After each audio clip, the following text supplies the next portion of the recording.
nós vamos nos preparar através da palavra de Deus. Amém?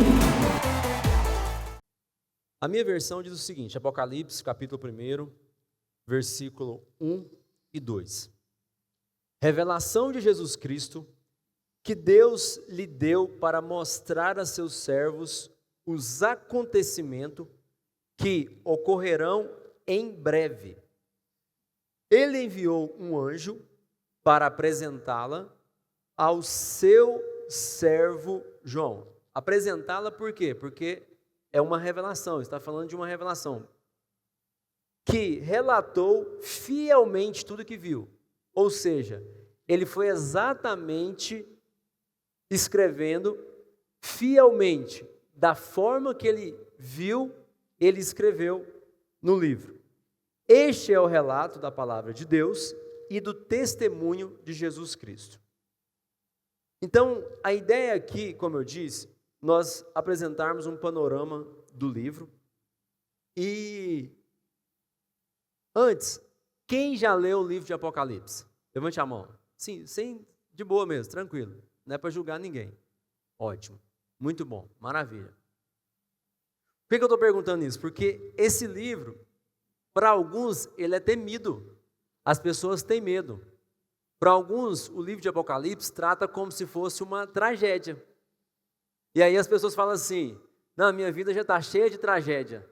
Não quero saber de tragédia mais dentro da Bíblia. Para alguns, esse livro é cheio de símbolos, esse livro é cheio de enigmas, mas não, Apocalipse não tem nada a ver com uma coisa enigmática, né? E muito menos o quê? Com tragédias. Por quê? O livro de Apocalipse é uma clara história do sobrenatural de Deus registrado na palavra de Deus, registrado na Bíblia. Apocalipse trata de um plano eterno de salvação. O livro de Apocalipse trata de um plano de Deus que é vitorioso, de um plano que ninguém pode frustrar, ou seja, vai acontecer. Ninguém pode frustrar o plano de Deus descrito em Apocalipse. De um plano de Deus que o Cordeiro, que é seu Filho Jesus, tem um livro da história nas mãos, ali, e que ele venceu para abrir o selo, abrir o livro, quer dizer, e desatar os selos, ou seja, colocar a história de volta aos trilhos e levar o quê? Até a consumação. Então, eu aprendo que esse livro, ele é um livro que vai nos trazer coragem. É o livro que vai nos encorajar. É um livro que vai trazer esperança. Então não é um livro para a gente ter medo. Não é uma história para a gente ter medo, mas é uma história para a gente ter o quê? Para a gente ter esperança. É uma história que vai trazer segurança para o crente. O livro de Apocalipse deve ser observado como um livro que vai jogar a gente para cima. Não é um livro que vai deixar a gente triste, cabisbaixo. É um livro que traz segurança, que traz esperança, um livro que nos traz coragem. E ao longo da história, observe aqui agora, existem algumas vertentes, alguns pensamentos, algumas interpretações. E aí eu queria trazer algumas desses pensamentos aqui hoje, até o nosso tempo permitir. Não fique com pressa de ir embora, preste muita atenção. No final nós temos um lanche aqui para a gente ter um momento de comunhão. Então não vai embora rápido não. Olha só, observe comigo, preste atenção se você trouxe papel e caneta ou não, anote no bloco do seu celular. Existe uma posição, uma linha de pensamento que é a preterista. Sabe aquele pretérito do passado que você aprendeu lá na escola de português? Existe uma linha de pensamento que é o preterismo, que é uma interpretação bíblica que defende que a maioria ou a totalidade das profecias bíblicas já se cumpriram. Ou seja, ficou no passado, no pretérito do passado. É uma linha de preterismo, né? Que eles acreditam que o Apocalipse, por exemplo, por ser se refere a eventos históricos do passado. E nesse período que se viveu lá no passado, não vai acontecer mais. Isso foi lá atrás. São aqueles que olham lá para o tempo de João mesmo, na época em que Roma perseguia a igreja, na época que os imperadores romanos, Nero, Júlio César, César Augusto, Domiciano e outros tantos que foi imperador enquanto João estava vivo, e ele presenciou em sua época que ele escreveu esse livro. Então alguns acreditam nessa linha de pensamento, mas nós não pensamos assim. Nós não podemos pensar que esse é um livro simplesmente histórico do passado. Vamos lá. E existe também uma outra vertente, uma outra linha de pensamento, que é o futurista, que diz que esse livro traz elementos históricos de fato no capítulo 1, 2 e 3, porém a partir do capítulo 4, vai acontecer lá no final, lá no finalzinho, o restante da história de Apocalipse. Logo, esse pensamento, eu entendo, que não faz jus à importância do livro, não faz jus à magnitude do livro de Apocalipse. Por quê? Porque trata de um tempo específico. Faz valer, parece que é só o capítulo 1, 2 e 3 e pronto, e acabou. Então não tem cabimento também acreditar numa linha dessa. Qual é a linha então que eu falo de mim, que eu mais acredito, que eu queria compartilhar com vocês hoje e a gente seguir? Que é uma linha histórica. E essa linha histórica é a linha que diz que o livro, ele foi escrito de fato lá no passado para confortar a igreja que estava sendo perseguida, a igreja que estava sendo amassada, a igreja que estava sendo torturada, de fato, na época de João. Mas esse livro também, por ser um livro histórico, ele é oportuno. Ou seja, é um livro que nós vivemos para os dias de hoje, de um modo que sirva para a gente de um modo útil. Que seja oportuno para a nossa vida também hoje e também para o dia de amanhã. Percebe-se que linha histórica, por quê? Porque é um livro que falou no passado, é um livro que fala hoje com a gente e é um livro que vai nos explicar também sobre o que vai acontecer amanhã. Então, recapitula aqui comigo. Vamos relembrar. Apocalipse, então, ele foi um livro oportuno, pertinente ao passado, que fez valer a sua época, quando foi escrito. É um livro atual e oportuno para hoje, e é um livro também que aponta para o fim. É um livro que nos norteia, que descreve a vitória completa de Jesus Cristo. Então observe que é um livro que fala do passado, do presente e do futuro, que relata a vitória de Jesus Cristo, e é aquilo que nós acreditamos. Então, bom, vamos seguir ainda a título dessa introdução aqui, 4 linhas de interpretação do livro que são ditas e que muitos de nós conhecemos e escutamos.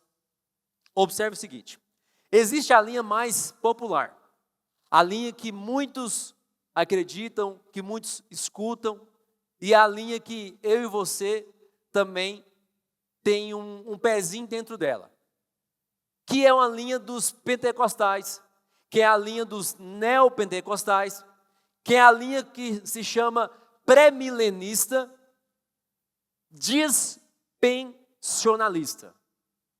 É a linha pré-milênio. Linha pré-milênio dispensionalista, que é uma visão escatológica que defende a crença na vinda de Jesus Cristo antes do milênio. Ou seja, que Jesus vai vir e depois vai ter o milênio. Então é a linha pré-milenista, que acredita na vinda de Jesus Cristo antes do milênio.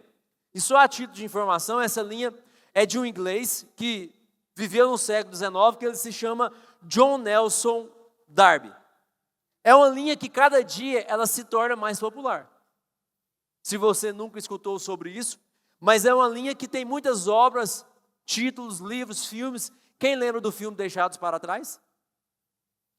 O filme Deixados para Trás retrata a linha de pensamento pré-milenista.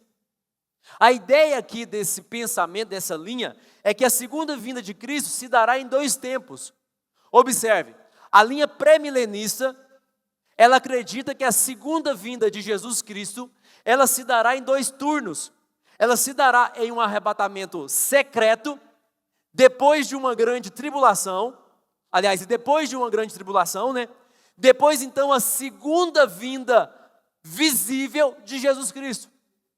Ou seja, primeiro Jesus vem e arrebenta, arrebenta mesmo, né? Vai arrebentar com a galera aqui. E arrebata de uma forma secreta. Imagina que 50% do público que está aqui hoje é arrebatado. E os outros 50% fica. Hã? A linha pré-milenista é isso. Vocês lembram do filme Deixados para Trás? Tem uma outra obra também que eu anotei aqui que chama Chamada da Meia-Noite. Depois vocês pesquisam. Um livro, filme, muito top. Então imaginam isso. A linha pré-milenista acredita que nós seremos arrebatados, uma parte, e a outra parte vai ficar igualzinho no filme. Vai ficar para viver ali o milênio. A segunda linha de interpretação é a pré-milenismo histórico. Observe que tem o pré-milenismo dispensionalista e tem o pré-milenismo histórico, que é essa linha que não acredita que a segunda vinda de Jesus Cristo vai ser em 2 turnos. Ou seja, eles não acreditam que Jesus vai vir desse jeito. Não acredita que Jesus vem para uns 50% de pessoas, exemplificando aqui, óbvio, e para um outro 50% vai ficar aqui. E não acredita também em várias ressurreições, porque a linha pré-milenista dispensionalista acredita, vocês vão sair daqui hoje sabendo de tudo, hein? Mas acredita, no que essa linha pré-milenista histórica acredita? Essa linha acredita que quando Jesus voltar, ele vai estabelecer um milênio e reinando 1000 anos aqui no mundo. Ou seja, é uma linha que quando Jesus vem, e aí Jesus estabelece fisicamente, humanamente, um milênio, e nós viveremos aqui um milênio com Jesus Cristo. É uma linha de pensamento. E depois, a terceira linha se chama pós-milenismo. Ou seja, pós-milênio. Uma linha que foi muito popular, vou passar bem rápido por ela, porque foi uma linha muito popular nos séculos 17, 18 e no início do século 19, aonde o que essa linha falava? Que o mundo ele vai sendo evangelizado para Cristo, o mundo vai recebendo o termo, deixa eu ver aqui, eu anotei aqui, a evangelização sobre Cristo, e então chegaríamos ao ponto do evangelho dominar o mundo, de tal forma como Abacuque 2,14 traz, como as águas cobrem o mar. Ou seja, uma linha de pensamento aonde seria a ascendência do evangelho, onde toda a terra, todo o mundo conheceria o evangelho, conheceria o Cristo. Lembrei aqui, seria a cristanização do mundo. Todo mundo iria acreditar em Cristo. Só que essa linha de pensamento, ela entrou num colapso lá no final do século XIX, lá no século XX, no início do século XX, ela foi esquecida. Por quê? Porque no século XX foi o tempo que houve as 2 guerras, que houve tantos movimentos liberais, houve o findar das grandes igrejas da Europa, da América, ou seja, foi acabando com essa evangelização. Então, se não evangeliza, o povo não conhece a Cristo, então essa linha de pensamento não faz sentido. Então essa linha de pensamento ela foi esquecida. Por quê? Porque houve um abandono da crença, houve um abandono da fé de acordo com o que o mundo foi se tornando mundo. E observe o seguinte, gente, que linhas de pensamento por filósofos, teólogos, vai acontecendo, e isso aqui vocês vão entender no final, que tem muito a ver com o livro de Apocalipse, naquilo que eu disse lá no início. Um livro que foi do passado, que é do presente e que vai acontecer no futuro. Então, à medida que as coisas vão acontecendo, nós vamos compreendendo mais sobre o livro. Nós vamos compreendendo mais, à medida que as profecias vão se cumprindo, nós vamos entendendo mais sobre o livro e aplicando isso para a nossa vida. Agora então, a quarta e última interpretação, a que nós chamamos, e eu conversava ontem com os meninos dentro do carro, que nós estávamos indo para Goiânia, sobre a linha de pensamento amilenismo. Tem um A antes do milênio. O que é essa linha de pensamento amilenismo? Quando nós falamos sobre essa linha amilenista, ela pode ser mal compreendida porque traz um A, um prefixo A antes da palavra. E esse prefixo A, ele lembra negação. Por exemplo, anticristo. Está negando a Cristo. Uma coisa atípica. Está negando o que é típico. Então, o amilenismo parece que ele é um pouco mal compreendido, porque ele traz esse prefixo A de negação. Porém, o amilenismo, ele não nega a existência do milênio. Mas ele interpreta o milênio como um simbolismo. E o livro de Apocalipse, ele é um livro cheio de simbologias. Vocês vão entender um pouco mais a fundo aqui. Então, essa linha de pensamento, entendendo que o milênio é o período que compreende da segunda vinda de Cristo, ou seja, é a linha de pensamento que acredita que Jesus Cristo vai vir, que essa é a segunda vinda de Cristo, e a segunda vinda de Cristo será visível para toda a terra. Quantos estão entendendo? A linha de pensamento do milenismo trata que Jesus, quando ele voltar, a história do mundo, as cortinas vão se fechar. E imediatamente Jesus volta, os mortos ressuscitam e os vivos serão transformados. Lembra daquela passagem aonde nós teremos um corpo glorificado? Quem estiver aqui? Então a linha amilenista, ela acredita nesse pensamento. E então, para finalizar, a grande cena do juízo final acontece. Haverá novos céus, nova terra, e os condenados irão para a condenação eterna e os salvos irão para a vida eterna. Então, para a gente concluir essa parte aqui, e a gente entrar um pouco mais a fundo agora nos textos bíblicos, é preciso dizer o seguinte: tem alguém do direito aqui? Tem alguém do direito? Rafaela está ali? Tem mais alguém? Do direito? Pode levantar a mão, gente. Tem mais a Ana ali? Ricardo, você não fez direito, não? Ainda não? Fez errado? Não é doutrina essas correntes. Quem é da área do direito sabe que quando nós estudamos uma doutrina, é uma linha de pensamento que nós acreditamos naquilo e defendemos aquilo. A doutrina é para reger um tipo de pensamento, um aprendizado. Então essas linhas de pensamento, elas não são doutrina. Essas correntes de pensamento não são tidas como doutrina. Observe. Então, nós temos aqui evangélicos, nós temos aqui pessoas salvos pela graça, que acredita tanto no pré-milenismo dispensacionalista.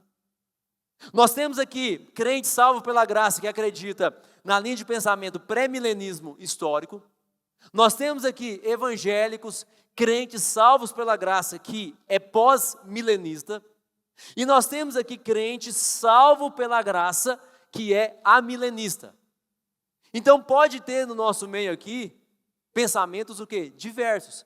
Mas doutrina diferente? Não. Por quê? Porque a nossa doutrina está aqui, ó. A nossa doutrina é a palavra de Deus. E o que está aqui não muda.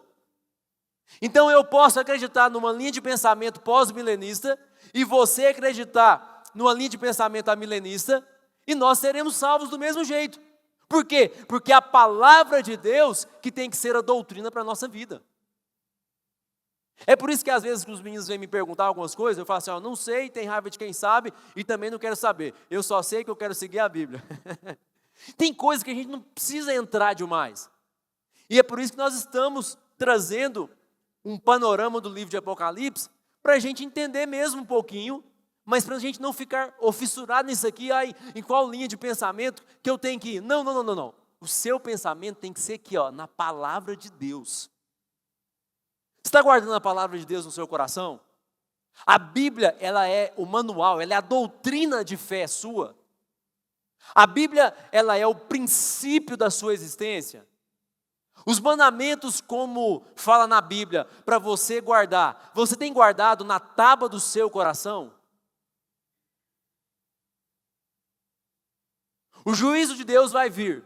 Todos acreditam no juízo final? Todos acreditam? Mateus vai dizer o quê? Como nos dias de Noé. Noé ele foi chamado para uma grande missão, eu já disse isso aqui outras vezes. Noé ele foi chamado para uma grande missão de construir a arca e Deus falou para ele, Noé, faça conforme eu ordeno a você. Então, preparar a arca, preparar aquele grande barco para salvar Noé e para salvar a sua família, para salvar aquelas gerações de animais, era o quê? Se preparar para o amanhã. Aí eu te pergunto, você tem preparado a sua arca para amanhã? Porque a Bíblia diz que como nos dias de Noé, eu derramarei juízo sobre a terra. Então, nós estamos falando aqui de um juízo final que vai acontecer como nos dias de Noé. Agora, para a gente chegar nesse momento, nós temos que estar o quê? Preparados. Então, nós não vamos nos preparar nessas linhas de pensamento. Nós vamos nos preparar através da palavra de Deus. Amém? Então, o que é doutrina? Doutrina é aquilo que nós cremos. Todos nós aqui, eu quero acreditar que nós cremos o quê? Na mesma coisa. Meu negócio aqui parou, ó. Perder meu tempo, não. Todos nós aqui acreditamos na mesma coisa. Agora o seguinte, a chave do carro está aqui, ó. Quem quiser pegar? Agora o seguinte, observe. Nós cremos em quê? Que Jesus vai voltar. Amém? Você crê que Jesus vai voltar? Nós cremos que, então se nós acreditamos nisso, é doutrina, então não mexe. Lembra, doutrina não se mexe, na palavra de Deus não se mexe. Segundo, que os mortos vão ressuscitar, é doutrina, está na Bíblia. Então não tem como a gente mexer. Terceiro, que vai ter o juízo final, está na Bíblia, é doutrina, não se mexe nisso também. E que vai ter as bem-aventuranças eternas para os salvos e vai ter a condenação para o inferno para aqueles que são pecadores. Então isso está na Bíblia. Vou dizer de novo. É doutrina e nós acreditamos que Jesus vai voltar. É doutrina, nós acreditamos nisso, está na Bíblia, não pode mexer. Que os mortos vão ressuscitar. Isso também não pode mexer. Que vai ter o juízo final e que vai ter condenação eterna e também vai ter vida eterna no céu. Agora a igreja evangélica, nós, os evangélicos, os crentes, nós estamos divididos em 4 interpretações do que eu falei aqui, em 4 correntes. Mas, vocês estão aqui ainda? Amém? Muita informação? Para mim também foi, gente. Agora eu quero seguir uma linha de pensamento que eu acredito, como eu disse, respeitando outras linhas que vocês também possam acreditar. E por nós sermos igreja e acreditar numa doutrina, não vai ter problema a gente falar sobre isso. No meu entendimento, como diz o ex-presidente Bolsonaro, no meu entendimento, qual é a melhor linha de interpretação para a gente estudar o livro de Apocalipse? Qual que é a melhor linha? Não é uma linha retilínea, aonde sai do ponto 0 e vai até o ponto 100. Não é isso. Nós não vamos conseguir dessa forma. Porque o livro, ele vai lá e cá, vai e volta. O livro de Apocalipse, ele deve ser interpretado daquilo que um pensador, um filósofo, um teólogo escreveu, que chama William Hendrickson. Ele viveu de 1900 a 1982, que são chamadas as seções paralelas e progressivas. Alguém já ouviu falar nisso? Ninguém? De verdade, ninguém? Então depois vocês vão pesquisar lá. 7 seções paralelas de Apocalipse. O que é isso? Por que os livros são divididos em 7 seções paralelas e progressivas? Seções paralelas, porque o livro é estabelecido por partes, e nós vamos falar delas aqui. Paralelas porque vai e volta. Paralela, ó, sabe a rua quando ela é paralela? Nesse sentido. E progressiva por quê? Porque, como eu disse lá atrás, na medida que as coisas vão acontecendo, as coisas vão ficando mais claras. À medida que as profecias vão se cumprindo, nós vamos entendendo melhor sobre o livro.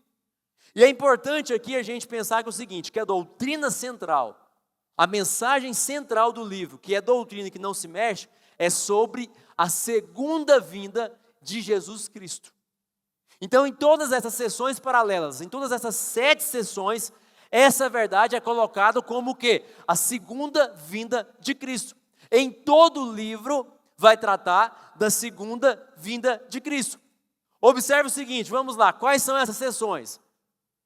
Lembra aí, capítulo 1 a 3, são 7 candeeiros, ou seja, a mensagem às 7 igrejas. Segunda sessão, do capítulo 4 ao 7, que vai falar sobre os 7 selos. Terceira sessão, vai falar sobre, do capítulo 8 a 11, que vai falar sobre as 7 trombetas. Quarta sessão, do capítulo 12 ao 14, vai falar sobre o levante do quarteto do mal. Vai levantar 4 situações, que se chama quarteto do mal. No capítulo 12 é o dragão. No capítulo 13, o anticristo e o falso profeta. Inclusive tem gente achando que o Papa atual vai contribuir ali para o anticristo, para o falso profeta. A gente vai viver muita coisa ainda. Quem sabe a gente vê isso, né? Do capítulo 14, a grande Babilônia, que faz parte desse quarteto do mal. Quinta sessão, capítulos 15 e 16, as 7 taças da ira de Deus. Capítulo 17 a 19, a queda do quarteto do mal, em ordem inversa, porque primeiro cai Babilônia, depois cai o anticristo e o falso profeta. E na última sessão, a 7ª sessão, dos capítulos 20 e 22, nós teremos a cena do juízo final, no capítulo 20. Se você, lá na sua casa, você lê o capítulo 20, vai falar sobre o juízo final. O reinado das almas no chamado milênio. E você tem em seguida, a isso aqui do 21 para o 22, a cena do juízo final, aonde o diabo é lançado lá no lago de fogo. Segundo, a morte é lançada no lago de fogo. E aqueles que não têm nome escrito no livro da vida são lançados no lago de fogo. Seu nome está escrito no livro da vida? Amém? Seu nome está escrito no livro da vida? Então é fácil de guardar isso aqui, não é? Fácil, gente? Não? Mamão com açúcar, não? Não, né? Vamos lá de novo? Vou repetir. Quais são as 7 sessões? Primeira, 7 candeeiros. Primeira sessão, 7 candeeiros. Segunda sessão do livro, 7 selos. A terceira sessão, o livro fala sobre as 7 trombetas. Quarta sessão, fala sobre o quarteto do mal. Quinta sessão, sobre as 7 taças da ira de Deus. A sexta sessão fala sobre a queda do quarteto do mal. E a 7ª sessão vai falar sobre o juízo final, novo céu e uma nova terra. Para a gente entrar aqui, eu vou falar sobre essas sessões. Obviamente não vai dar tempo da gente falar todas elas de uma forma muito aprofundada, mas nós vamos falar aqui até um certo ponto e deixaremos o restante para o próximo sábado. Então, no sábado que vem vocês voltam, pelo amor de Deus. A primeira sessão, como nós falamos, é sobre os 7 candeeiros. sobre as 7 igrejas em que João recebe a revelação. Então, vamos lembrar? João está na ilha de Patmos, numa ilha que eles colocavam as pessoas para ser o quê? Condenadas, para serem esquecidas, aonde jogava ladrão, aonde jogava condenados. Então, João foi lá para essa ilha e ele teve uma revelação, aonde nós lemos aqui nos primeiros versículos. João teve uma grande revelação. O Senhor Jesus aparece para ele glorificado e manda João escrever as 7 igrejas. E então ele teve essa visão, aonde são o quê? Os 7 candeeiros. E a pergunta que nós temos aqui é, nessa primeira sessão, a verdade central do livro qual que é? Vamos lembrar? Qual que era a verdade central do livro de Apocalipse? A segunda vinda de Cristo. Então a verdade central do livro, nós vamos observar em todas essas sessões, que é a segunda vinda de Cristo. Capítulo 1, versículo 7. Olha o que está escrito. Vejam, ele vem com as nuvens do céu e todos verão. Lembra que eu falei? Todos verão. Todos verão, até mesmo aqueles que o transpassaram. E todas as nações da terra se lamentarão por causa dele. Sim, amém. Ou seja, a segunda vinda de Cristo será visível para todos.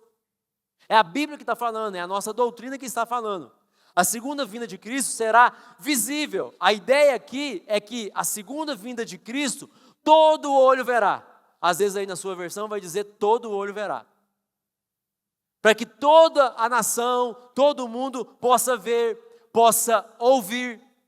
A segunda vinda de Cristo, ela será como um relâmpago, ou seja, será repentina. Ela será também inesperada, como um ladrão, que chega de forma inesperada. Ela será também de uma forma inescapável, ou seja, ninguém vai escapar, vai ver, vai ouvir, até porque as trombetas vão tocar, por isso que nós vamos ouvir. E ela será o quê? Vitoriosa, porque Cristo já nasceu para vencer. Morreu e venceu, ressuscitou e venceu, então ele é um vencedor.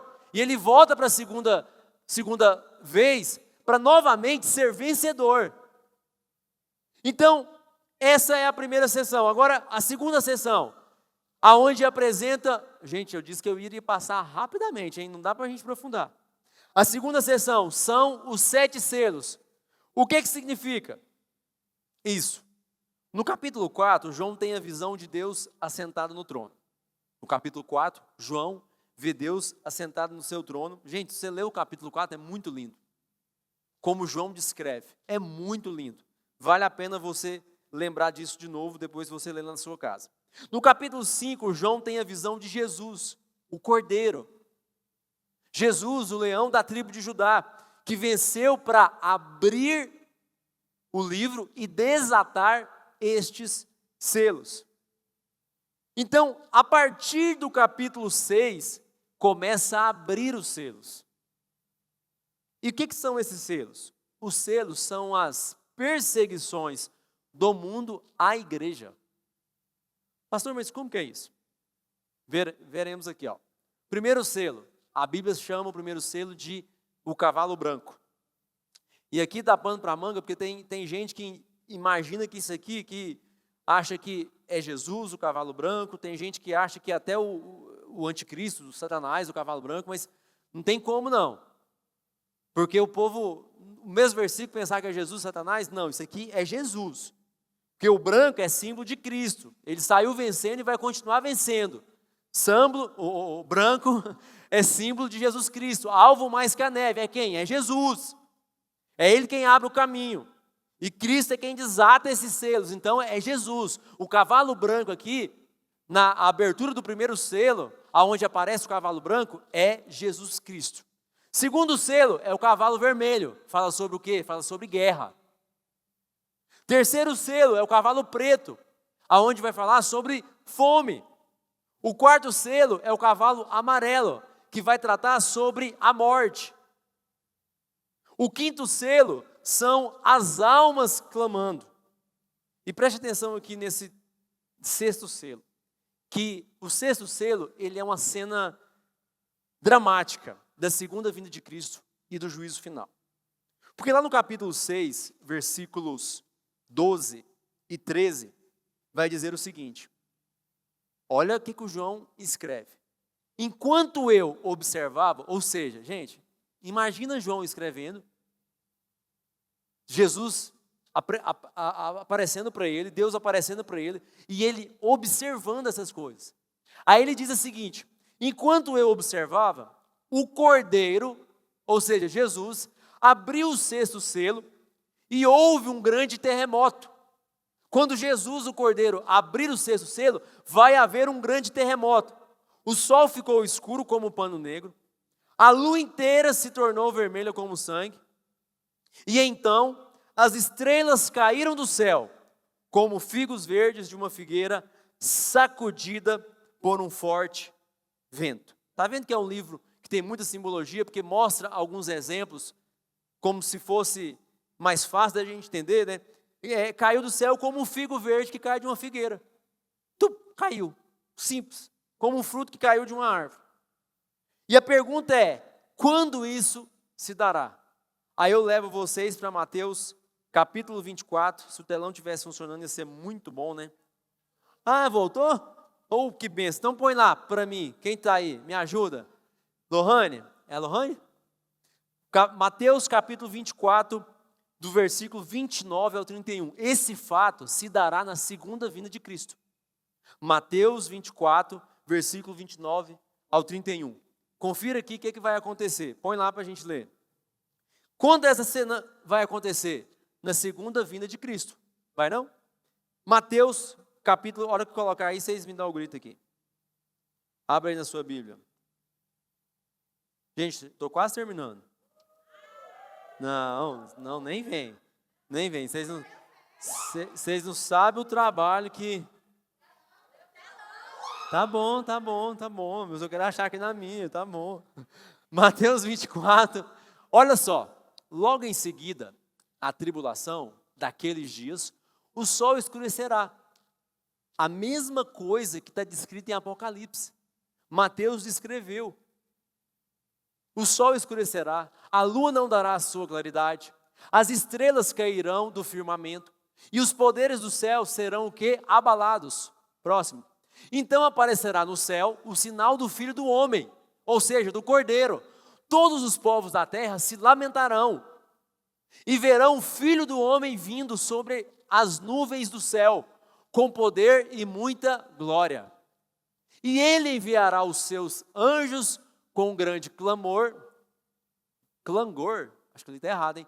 De trombeta, os quais reunirão os seus escolhidos, gente, os seus escolhidos, dos quatro ventos, de uma a outra extremidade dos céus. Quando isso vai acontecer, gente? Está claro aqui, é na segunda vinda de Cristo, que Mateus também nos mostrou.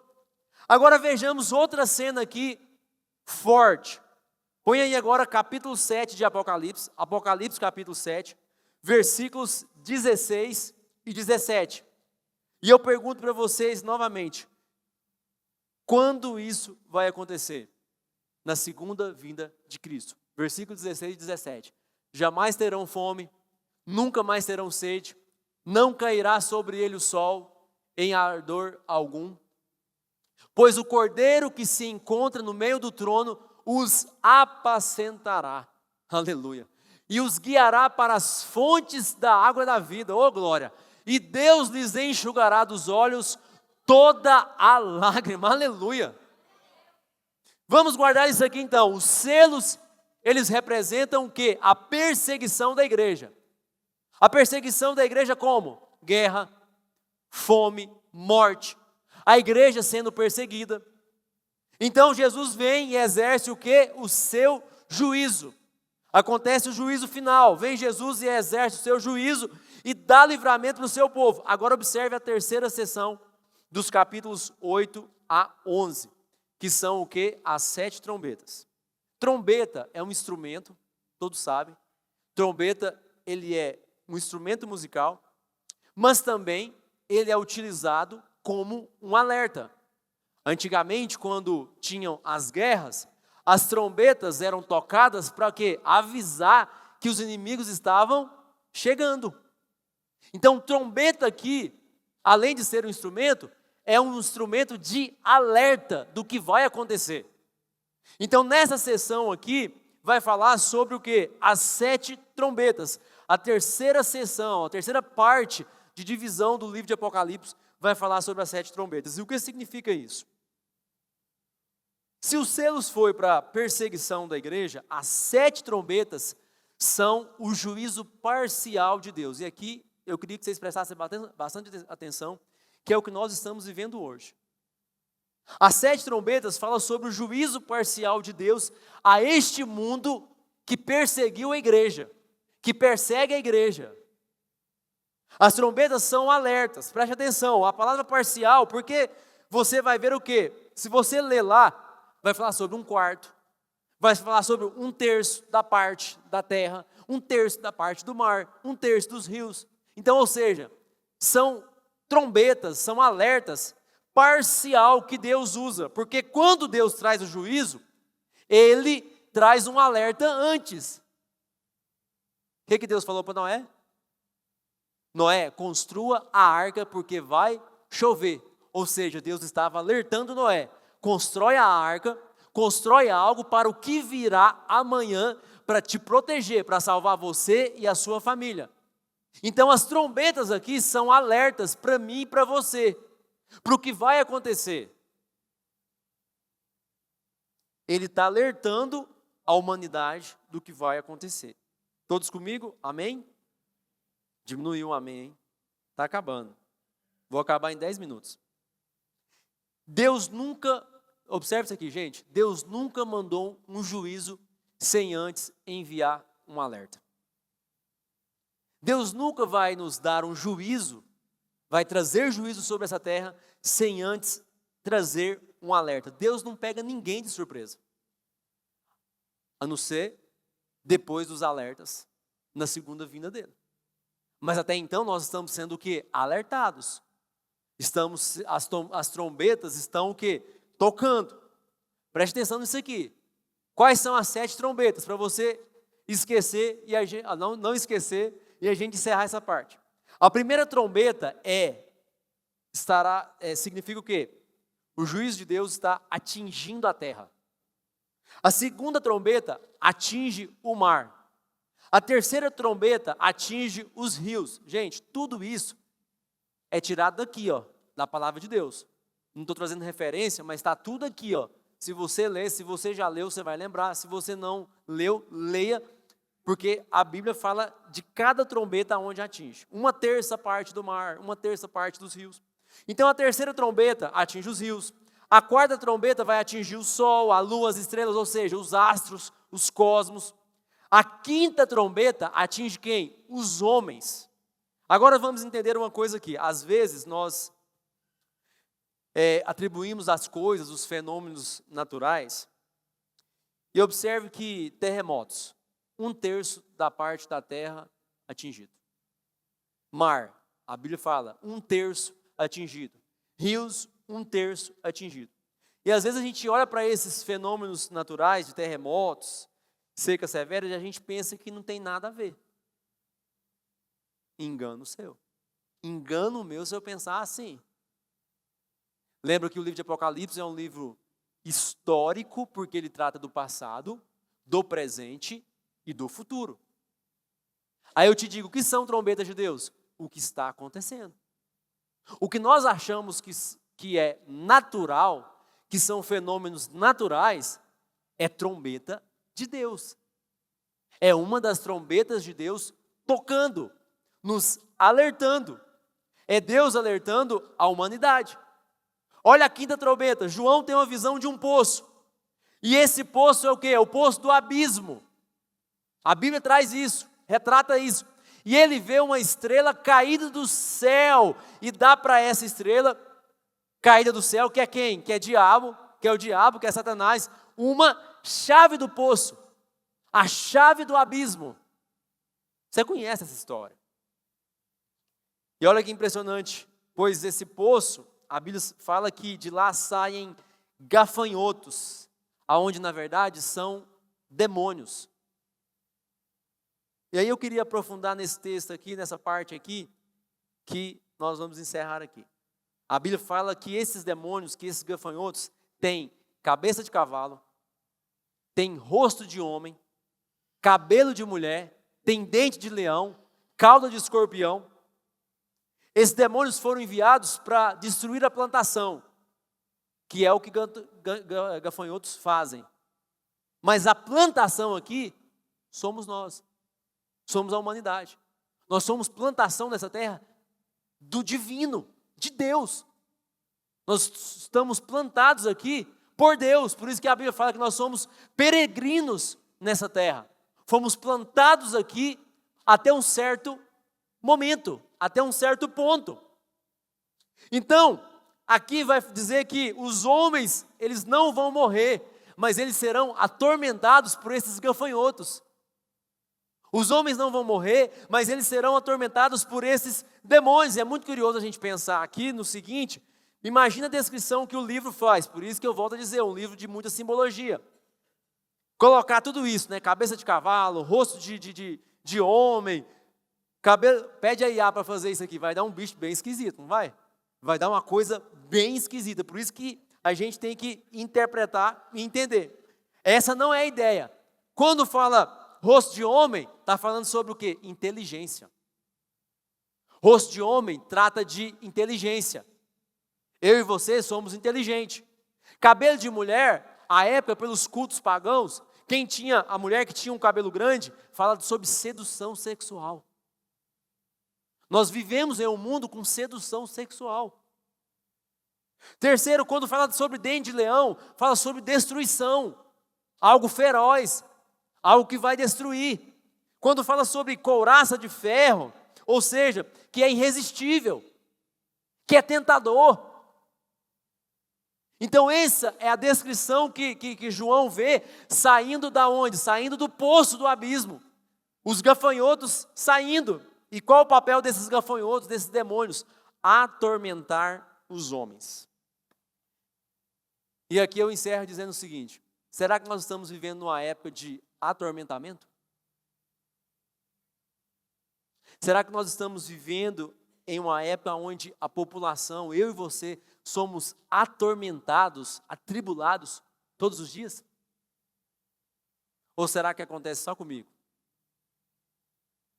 Uma população que está desesperada, aonde acontece um vazio existencial todos os dias, aonde tem ansiedade, medo, confusão mental, perturbação. Mas observe, para a gente encerrar a sexta trombeta, que é pior ainda, nos versículos 15 do capítulo 9 de Apocalipse, que diz o seguinte, Apocalipse, capítulo 9, versículo 15.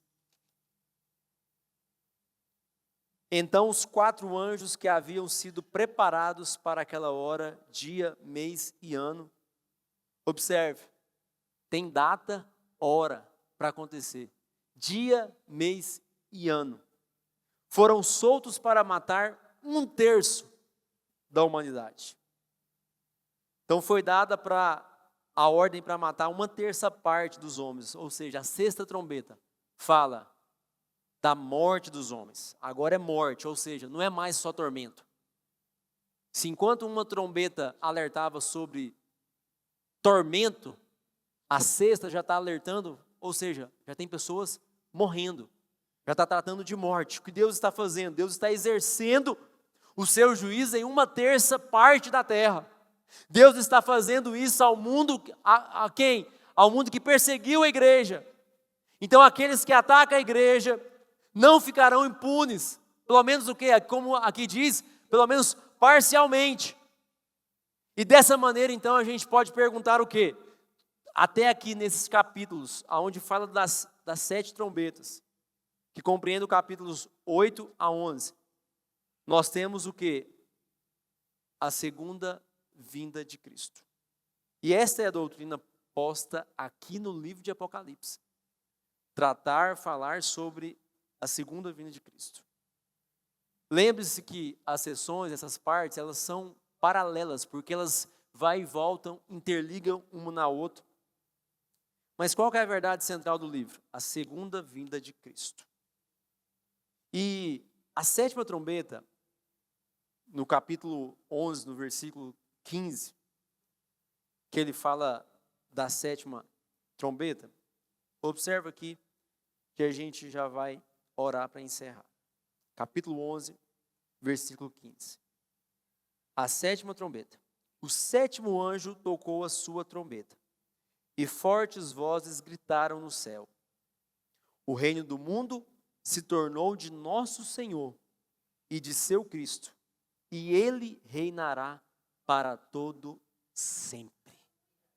Na sétima trombeta, o reino do mundo se tornou de Deus, se tornou do seu Senhor e de seu Cristo, ou seja, do Cordeiro, do seu Filho.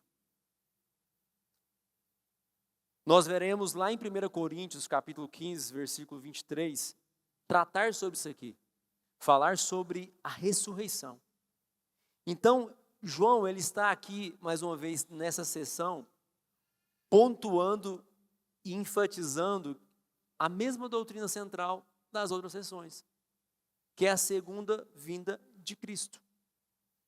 E que nós podemos conferir em várias partes do livro de Apocalipse. E aí eu pergunto para vocês assim, quando é que os mortos serão ressuscitados? Quando é que os mortos receberão galardão?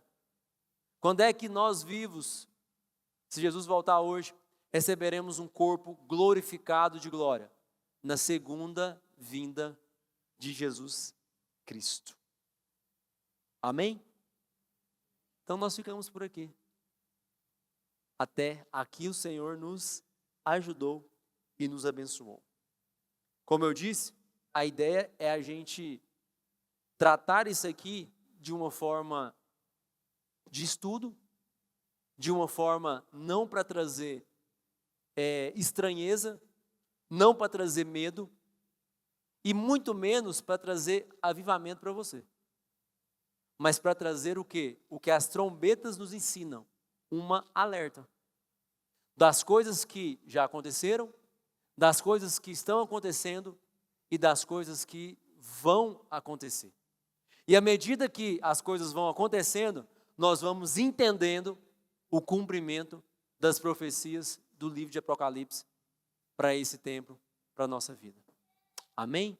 Se coloque de pé, eu quero orar e eu quero encerrar nessa noite.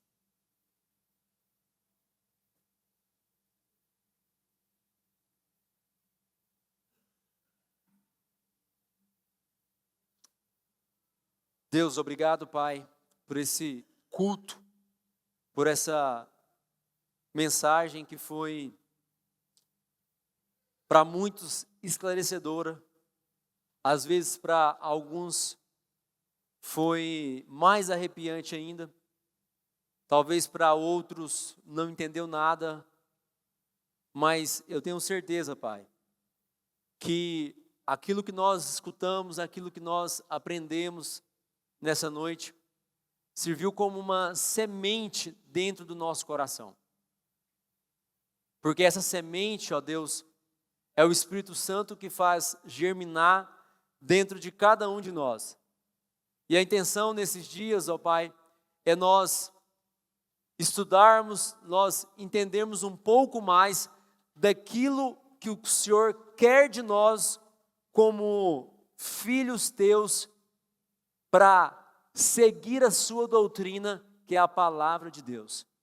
Independente da linha de pensamento, independente da forma como nós interpretamos, eu clamo ao Senhor, ó Pai, para que o Teu Espírito Santo possa vir sobre nós e trazer, ó Pai, direção para a nossa vida. Que possamos ser impactados, ó Pai, não por esses pensamentos pré-milenista ou amilenista, futurista, mas que possamos ser impactados, ó Deus, pela Tua palavra. Que possamos, ó Pai, guardar a Tua palavra no nosso coração para não pecar contra Ti. E aqui, ó Pai, tem homens e tem mulheres que todos os dias, Senhor Deus, precisa de uma segunda chance do Senhor. E nós sabemos que nós temos essa chance. Enquanto as trombetas estão tocando, o Senhor está enviando alerta para nós e nós temos uma chance de novamente arrepender dos nossos pecados, ó Pai. E nesse instante eu oro ao Senhor te pedindo, Deus, perdoa os nossos pecados. Perdoa, Deus, as nossas falhas. Perdoe, ó Deus, os nossos erros. Que essa noite possa ser uma noite de alerta para mim e para todos aqui presentes. Que essa noite possa ser uma noite de alerta, aonde nós possamos, ó Pai, verdadeiramente pedir perdão pelos nossos pecados e nos render diante da Tua glória, diante da Tua majestade.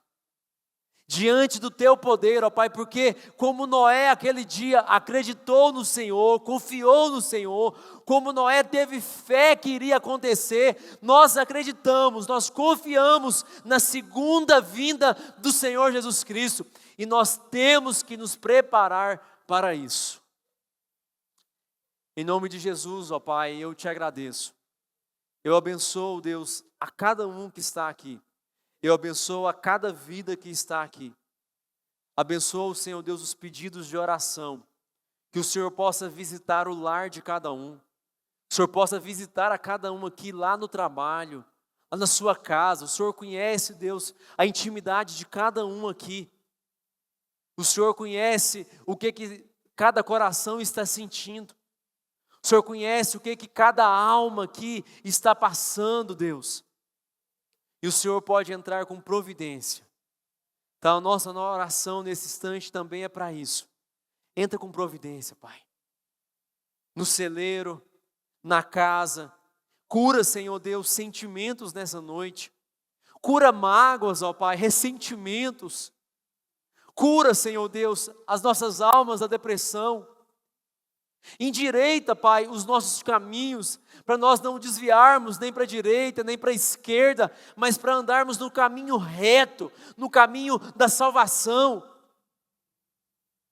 E que todos nós, ó Pai, possamos estar firmados em Ti, firmados nessa videira verdadeira que é o Senhor.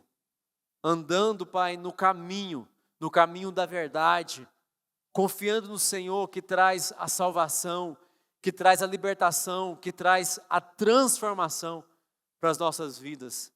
Em o nome de Jesus, assim eu te peço. Amém. Esteja abençoado você e a sua casa. Que os seus sonhos, que os seus projetos estejam debaixo da potente mão do Senhor, em nome de Jesus. Amém.